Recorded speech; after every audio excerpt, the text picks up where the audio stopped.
Hi viewers, welcome to my channel. This is Rekha Venkateshwarlu, Assistant Professor of Physics, Government Degree College for Women, Nalgonda. In the present lecture, I am going to discuss about the topic electromagnetics, lecture 3. This is continuation to the last two lecture. This is the syllabus of BSc Physics, 5th semester, Electromagnetism, Unit 2. The contents of the present lecture are introduction, Eirsted experiment, and magnetic effects of current. After that, we will see the discussion of the direction of magnetic field lines due to the current carrying conductor. So that Ampere swimming rule, Ampere right hand thumb rule, Maxwell corkscrew rule. After that, we will see the discussion of Biot-Savart's law and explanation, Biot-Savart's law applications. The first one, magnetic induction at the center of a current carrying circular loop, magnetic induction on the axis of current carrying circular loop. Lastly, we will see the summary. Yes, coming to the introduction of the present lecture, in this chapter, we look into the connection between electricity and magnetism. For several centuries, electricity and magnetism were considered as unrelated phenomena. But in 1820, Eirsted observed that magnetic field is produced by a current carrying conductor. So the relationship between the current in the conductor and the strength of the magnetic field around the conductor was established by Ampere. And also, Ampere gave the expression for intensity of magnetic field produced due to the steady current and also showed how an electric circuit behaves as a magnetic shift. So here, Eirsted experiment is in 1820, Eirsted noted that during his lecture demonstration, a magnetic compass needle brought near to the current carrying conductor aligned itself perpendicular to the wire. So when the current is reversed, he was observed that the deflection of magnetic needle also reversed. So from these observations, he concluded that a magnetic field is associated with an electric current and which causes to the deflection of magnetic needle. So here, how to know the direction of magnetic lines of force around the current carrying conductor? We have the different rules. One is the Ampere swimming rule, Ampere's right hand thumb rule, and the Maxwell corkscrew rule. So here, you remember that suppose this is a current carrying conductor. The current is passing in the upward direction. Then the magnetic lines of force forming around this conductor is in this direction, in the anti-clockwise direction. If the current is passing in the downward direction, then the magnetic lines of force are in the clockwise direction. So in the case of vertical conductor, the magnetic lines of force are in the horizontal plane. Suppose if the current carrying conductor is parallel or horizontal to the ground, then the magnetic lines of force are concentric circles with the center of the conductor like this. So they lie in the vertical plane. Okay, right. So here we know that a stationary charge produces only the electric field, but whereas the moving charge produces both electric and magnetic field, right? A charge placed at rest in the magnetic field doesn't experience the force. The charge, moving charge in the magnetic field can experience the force, that depending on the direction of motion. If the charge is moving parallel to the magnetic field, then it doesn't experience the force. F is equals to 0, right? If the charge is moving opposite to the field direction, then also it doesn't experience the force. Except for theta equal to 0 and 180 degree, if the charge is moving in the magnetic field, then that experience the force. Here I am insisting that the stationary charge producing only the electric field, but the moving charge produces both electric and magnetic field. So in the Eirsted experiment, how we are explaining this, the current carrying conductor, here the current flow is nothing but the flow of electrons, the flow of charge. So here due to the flow of the electrons or electronic charge, here the magnetic field is establishing around the conductor, right? So here the magnetic field nature is the circular shape for the straight carrying conductor, right? So what I'm saying is, if the conductor is vertical, then the magnetic lines of force are concentric circle lie in the horizontal plane. If the conductor is parallel or horizontal, now the magnetic lines of force are concentric circles which lie in the vertical plane. Okay. Yes. First, let us see Ampere's swimming rule. Ampere's swimming rule. Okay. Imagine a person is swimming. A person is swimming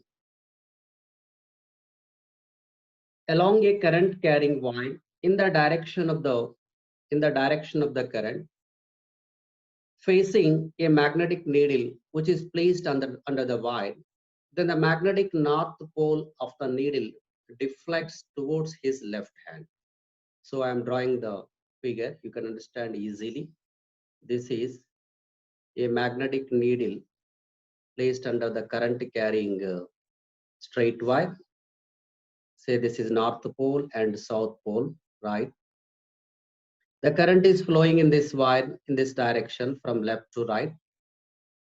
Just imagine that person is swimming along the direction of current in the conductor, and the magnetic needle is placed under this conductor. Then this is left hand of that swimming person. This is right hand of the swimming person. Here, the magnetic north pole of magnetic needle deflects towards his left hand. This is Ampere's swimming rule. So what I am saying, when the person is imagined swimming along the current carrying wire in the direction of the current, facing a magnetic needle which is placed under the wire, then the magnetic needle north pole deflects towards his left hand. So this is Ampere's swimming rule. Why? Because, for example, in this conductor, the current is flowing in this direction. Then the magnetic lines of force forming around the conductor are like this circle, concentric circles with the center of this one. So there, since the magnetic needle is placed below the conductor, there the direction of magnetic field is along the tangent line direction in this direction. So this is north pole. North pole pole strength taken as positive, right? When the north pole is placed in the uniform magnetic field or magnetic field, that experience the force parallel to the field direction. So here, since the magnetic needle is placed below the conductor, this is the north pole. Here the direction of magnetic field is in this direction. Therefore, north pole experience the force in this direction. Hence, that is deflecting towards the left hand side of the swimming person. So this is Ampere's swimming rule. Okay. Now, right. So to know the direction of magnetic lines of force forming around the current carrying conductor, we use another law, that is Ampere's right hand rule. Just you hold the current carrying conductor with right hand such that the thumb is pointing towards the direction of current in the conductor. Then the direction of these remaining fingers. So the curl of fingers that gives the direction of magnetic lines of force. Or in another words, we can say that if the current is flowing in the upward direction in the conductor, the lines of force are in anti-clockwise direction. If the current is flowing in the conductor in the downward direction, now I am holding this conductor with my right hand, then the direction of folded fingers is in clockwise direction. So therefore, if the current is flowing in the conductor in the downward direction, here the magnetic lines of force are concentric circles with the conductor as the center in the clockwise direction like this, right? The second one is Maxwell corkscrew rule. So here, Maxwell corkscrew rule. if the head of the screw is rotated in the anti-clockwise direction, now it is moving in the upward direction, right? So it is stated that if we imagine a right hand corkscrew to be driven along the direction of current in the conductor, the direction in which the thumb rotates represents the direction of magnetic field. Okay. Now I am rotating the head of the screw in this direction, right? Now the screw advances in the downward direction. So when the screw is advancing in the direction of current, so here it should be rotated in clockwise direction. Therefore, simply we are saying that when the current is flowing in the conductor in the downward direction, then magnetic lines of force are in the clockwise direction. If the current is flowing in the upward direction, magnetic lines of force are concentric circles in the anti-clockwise direction, where conductor is taken as the center. So this is Maxwell-Corkscrew rule. So in this way, simply we can say the direction of circular magnetic lines of force forming due to the current carrying conductor. Okay, right, right. So by using the Ampere swimming rule, Ampere's right hand thumb rule, and Maxwell-Corkscrew rule, we are telling the direction of magnetic lines of force. To find the magnitude of magnetic induction field strength forming around the current carrying conductor, we use the laws. One is Biot-Savart's law, the second one Ampere's circuital law. So let us see one by one. What is Biot-Savart's law? Right. After that, we will see the application of Biot-Savart's law by using that. How to find the magnetic induction field strength at the center of circular loop and on the axis of current carrying circular loop. Okay. Right. Yes. What is Biot-Savart's law? Biot-Savart's law.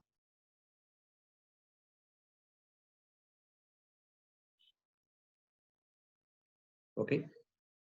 Biot and Savart conducted several experiments and established the relation between magnetic induction field strength B bar and the current I, which is flowing in the conductor. So for that, you consider this diagram. This is the current carrying conductor of infinite length. In that, the current I is flowing, right? So consider a point P near to the this current carrying conductor, and suppose that this conductor is divided into very small infinitesimal length elements, and consider a small element dl bar. Here dl bar direction is tangential direction. The distance of dl bar from the point P, say it is r bar. Okay, right? So this is the current carrying conductor of infinite length. Current I is flowing in this. It is assuming that it is divided into small infinitesimal length elements. We consider a small element dl bar. Angle between dl bar and this r bar is say theta. Now we have to find the field strength at the point P, which is near to the conductor. According to Biot and Savart, based on their several experimental results, they stated that magnetic induction due to the small element at this point, that is dB bar, I'm writing the magnitude, dB is directly proportional to the current flowing through that element. This is equation 1. And also it is directly proportional to the length of the small element, the length of small element, right?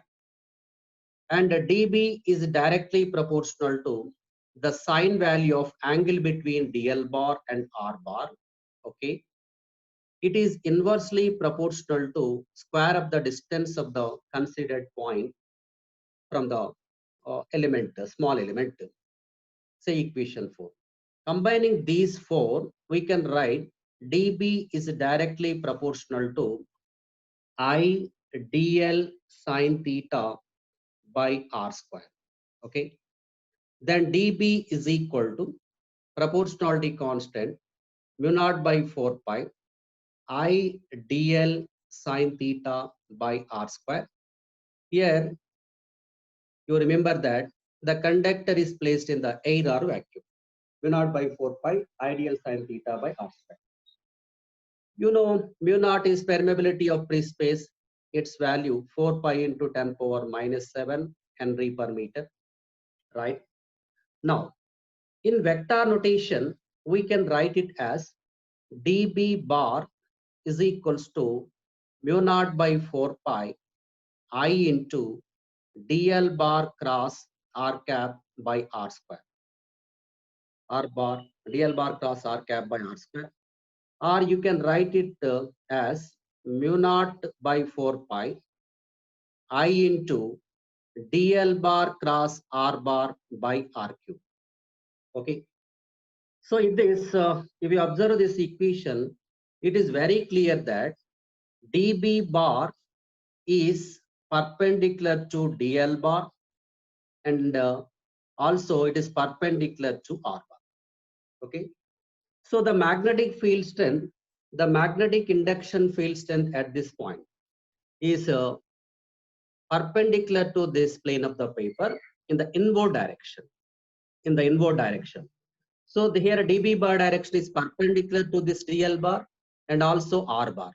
So that should be perpendicular to this plane of paper in the inward direction. Okay. So this is the vector form of Biot-Savart's law. Biot-Savart's law. So, but dB represents what? That is magnetic induction field strength. Magnetic induction field strength due to the small element. But the total magnetic induction field strength due to this total current carrying conductor is given by B is equals to closed integral dB. Okay, then B is equal to closed integral dB is mu naught by 4 pi I dl bar cross r bar by r cube. So that gives the total magnetic induction field strength at the point P due to the whole current carrying conductor in which the current I is passing. Okay. Now let us see the Biot-Savart's applications. First, finding the magnetic induction field strength, magnetic field at the center of a circular coil carrying current. Circular coil carrying current. Okay. Right. So for this, you consider this diagram. This is a current carrying circular loop. In this, current I is flowing in the anti-clockwise direction, right? The radius of the loop is say R, O is the center. And suppose that this circular loop is divided into small infinitesimal length elements and consider one element dl. Since here the current is flowing in this direction, here the dl bar direction we take as tangential direction. This is dl bar, and the current element is I dl bar. Okay. Now, according to Biot-Savart's law, what we have, magnetic induction due to the small element dl bar. At the point O, we can write mu naught by 4 pi I into dl bar cross r bar by r cube. This is what?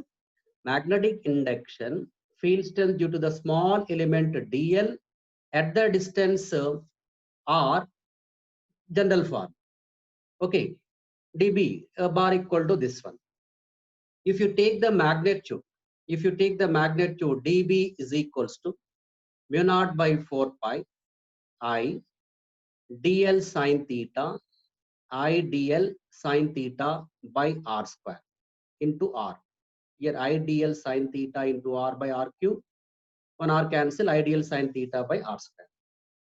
But here DL bar is perpendicular to this R bar.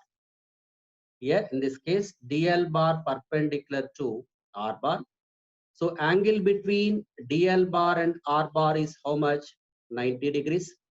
So sin 91. Then substituting that, dB is equal mu naught by 4 pi I dl by R square. But here R is capital R square. So this is what magnetic induction due to the small element dl at the center of the loop. But we have to calculate the magnetic induction due to the total loop, the total loop. So for that, we have to integrate this integral, closed integral dB. So that equals to closed integral mu naught by 4 pi I dl by R square. Okay. So writing the constant outside, mu naught I by 4 pi R square closed integral dl. Okay.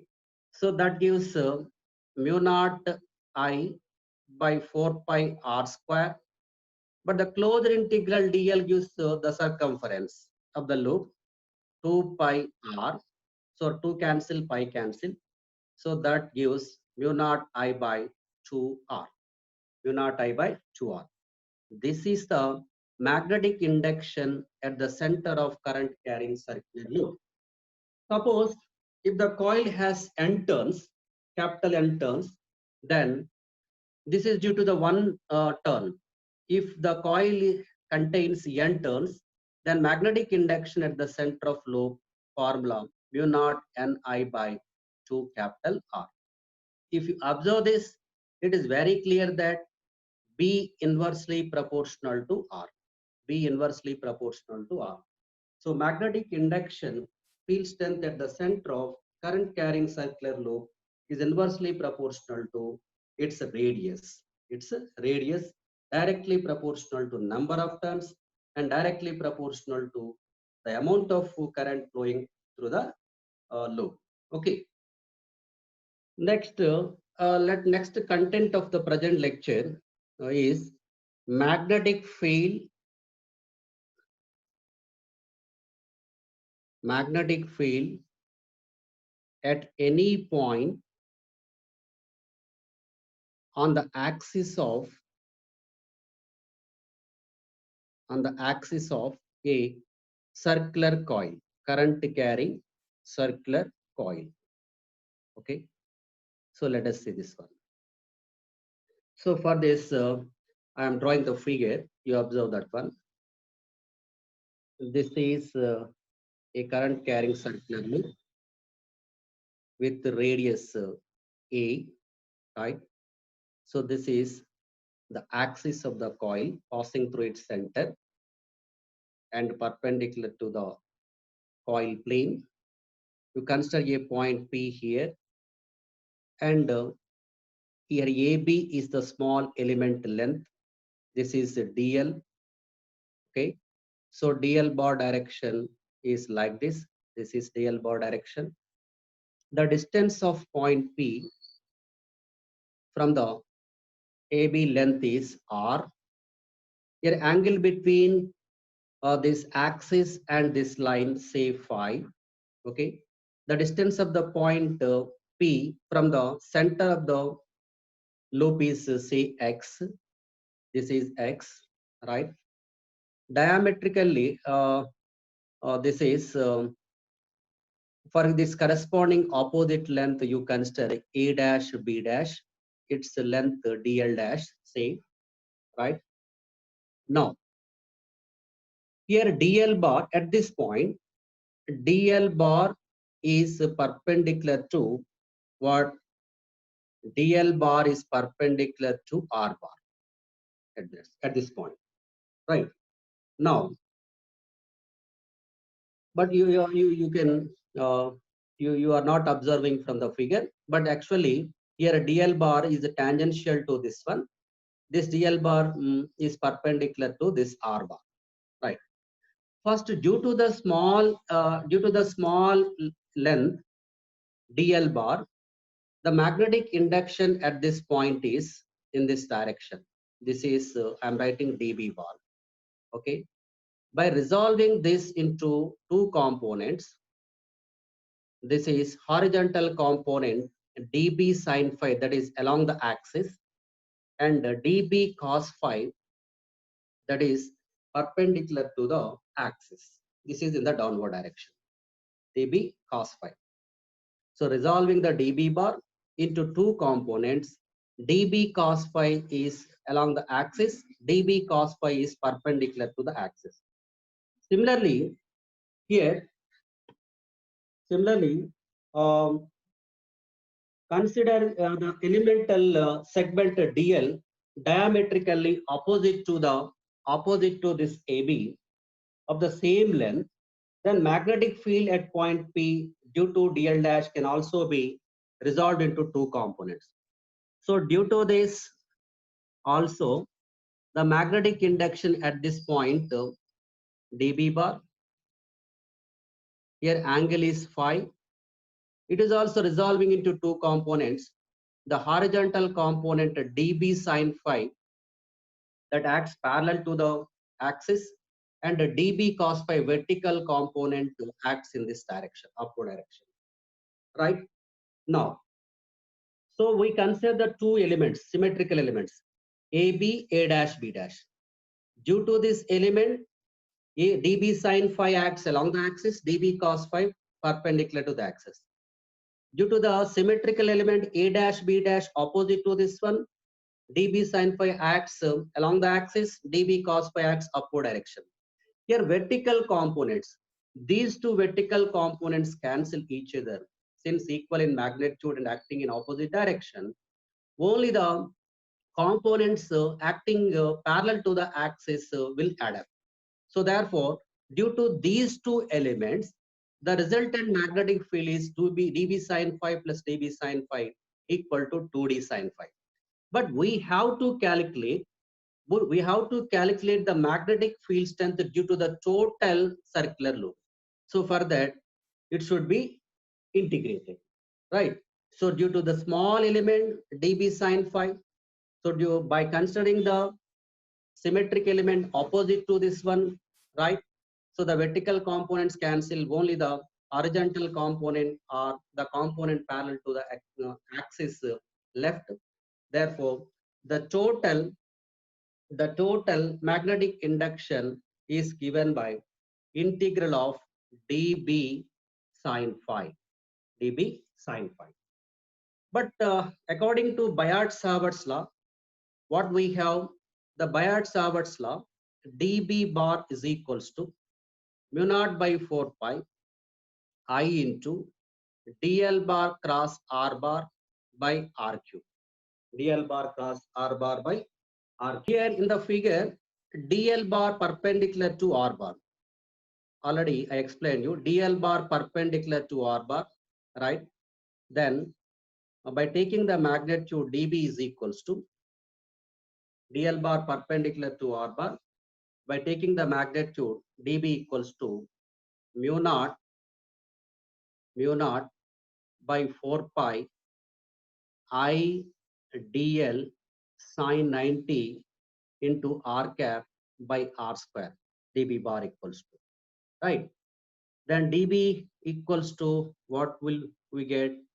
Mu naught by 4 pi I dl by r square. It is equation 2. I think you understood. In the figure, dl bar perpendicular to r bar. So dl bar cos r bar modulus dl modulus r bar sine theta into n cap. And r cap is the unit vector I am writing. I dl sine t 90 r cap. Sine 91 substituted. Mu naught by 4 pi I dl by r square. Right? So substituting this value in the equation 1, b is equals to, right, integral of dB mu naught I sine phi by 4 pi r square into closed integral dl, equation 3. But from the figure, we can observe that from the figure, sine phi is equal to A by R. Sine phi equal to, in this, sine phi equal to opposite side A by hypotenuse R, right? That equals to what? That equals to A by R value A square plus X square whole power half, right? And also R square equal to A square plus X square, right? Closed integral dl is equal to, that is the circumference of the loop, 2 pi a, circular loop, 2 pi a. Substituting these values in the above expression, b equal to mu naught I by 4 pi r square into a by a square plus x square whole power of into 2 pi a. Okay, but that equals to what? Mu naught I by 4 pi, but r square is a square plus x square into a 2 pi a by a square plus x square whole power half. So pi cancel, 2 1 ja, 2 2 ja. Okay, that gives what? Mu naught I a square by 2 into mu naught I a square by 2 into a square plus x square whole power 3 by 2.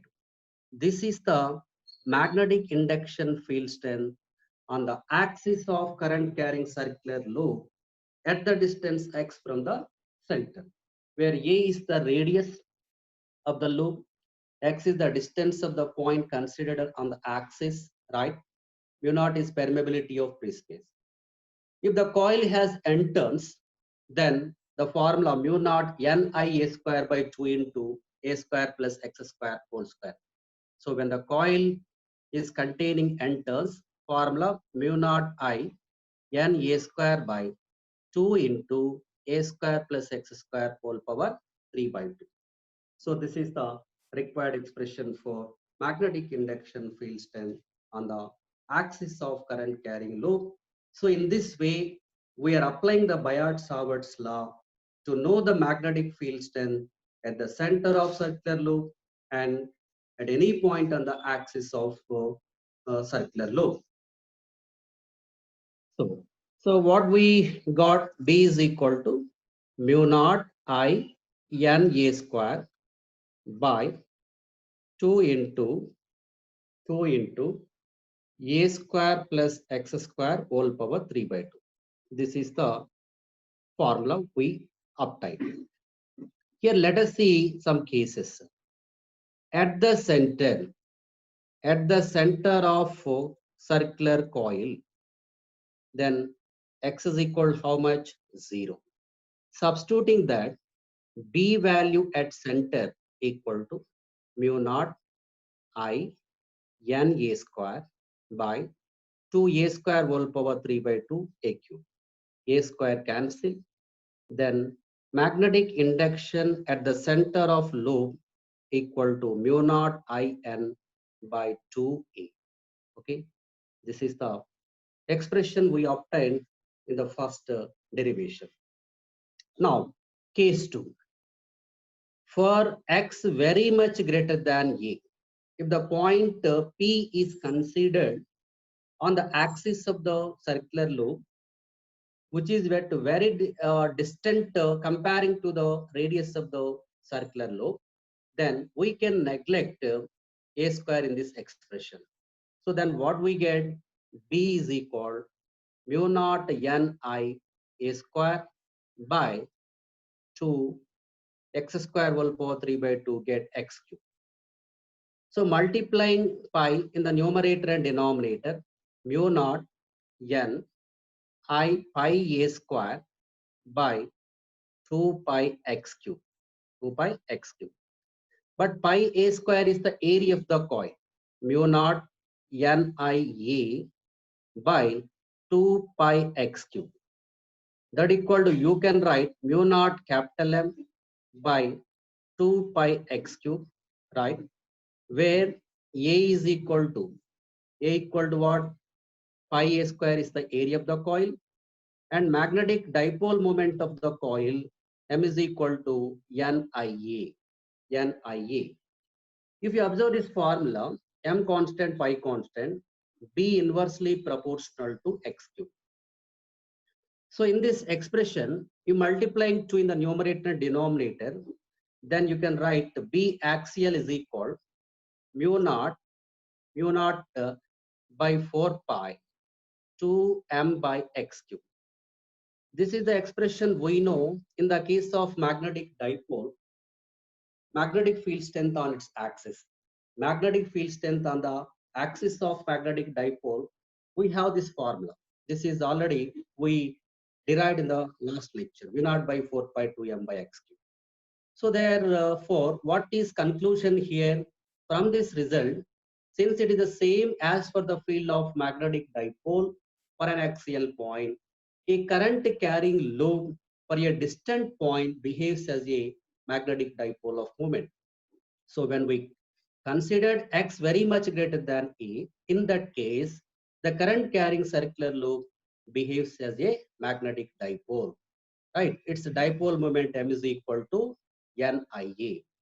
So here the variation of B with respect to X along the axis we can show like this.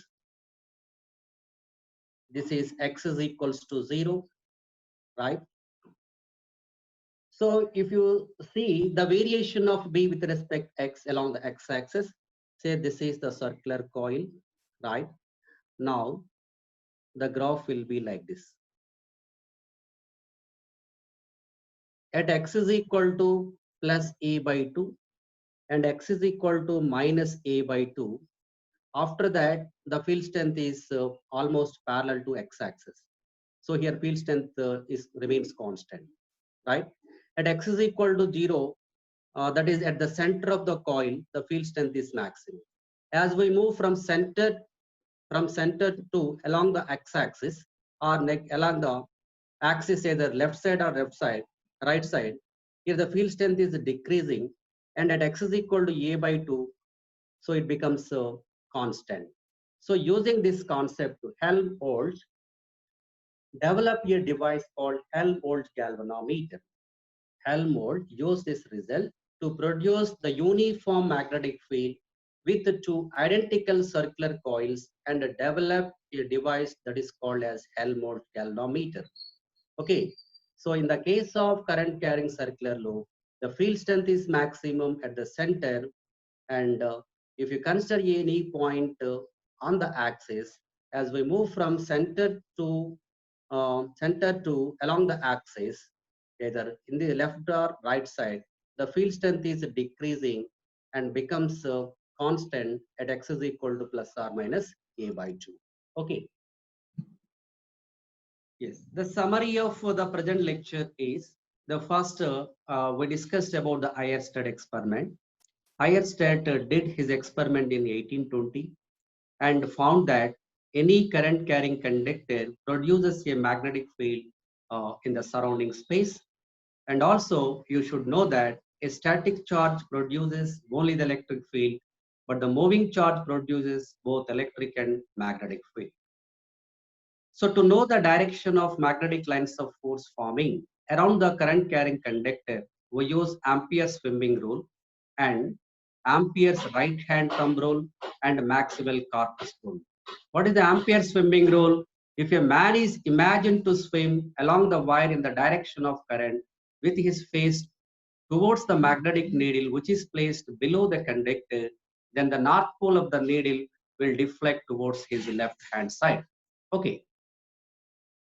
The Ampere's right hand rule states that if the direction of current coincides with the direction of curl of the fingers of the right hand, then the stretched thumb points in the direction of magnetic field at the center of the loop. This is for circular currents. You can observe in the figure. So here in the first figure, third figure, here the current is flowing in anti-clockwise direction. Then the thumb denotes the direction of magnetic field strength at the center. In the fourth figure, the current is flowing in the clockwise direction in the circular loop. Then the magnetic field strength direction at the center is along the thumb direction, that is in the upward direction. This is for linear currents, Ampere's right hand rule. When the current carrying conductor is held in the with the right hand, right? If the current direction is upward direction, then the magnetic lines of force are in anti-clockwise direction. Magnetic lines of force concentric circles. If the current is flowing in the downward direction in the conductor, then the lines of force will be as concentric circles in the clockwise direction. You can observe from the figure. The Maxwell corkscrew rule states that if we imagine a right-hand corkscrew which is to be driven along the direction of the current in the conductor, then the direction in which the thumb rotates represents the direction of the magnetic lines of force. So that you can observe in the figure. The magnitude of the magnetic induction field strength forming around the current carrying conductor can be determined by using one Biot-Savart's law, the second one Ampere-Circuital law. Biot-Savart's law stated that the magnetic induction due to a small current carrying element dl uh, is given by dB bar equal to mu naught by 4 pi I into dl bar cross r cap by r square, where r cap is the unit vector along r bar, dl bar is small length element, right? Mu naught is permeability of free space. So this Biot-Savart's law is used to determine the magnetic induction field strength at any near point to the near point to the current carrying conductor. But Ampere circuital law we use to determine the magnetic field strength at the perpendicular distance r. Okay, right. So this is magnetic induction at the center of a current carrying circular loop, right? So you observe the figure. Finally, what we got, V equal to mu naught N I by 2R. For single loop, mu naught I by 2R. This diagram represents that how the magnetic lines of force forming due to the current carrying circular loop, right? So in the first figure and the second figure, there the current direction is changed. So with that, accordingly, the magnetic lines of force direction also change. Then after we cover the discussion of magnetic induction on the axis of current carrying circular loop. So that we got the formula B called mu naught N I small e square by 2 into a square plus x square whole power 3 by 2. Magnetic induction unit Tesla or Weber per meter square. The variation of magnetic induction field strength on the axis with respect to distance from the center is shown in the graph. At the center, the field strength is maximum, and from center to with the increasing of the distance, the field strength is decreasing, and at the point x is equal plus or minus a by 2, either right and left hand side of the center on the axis, the field strength almost becomes constant. Okay, thank you.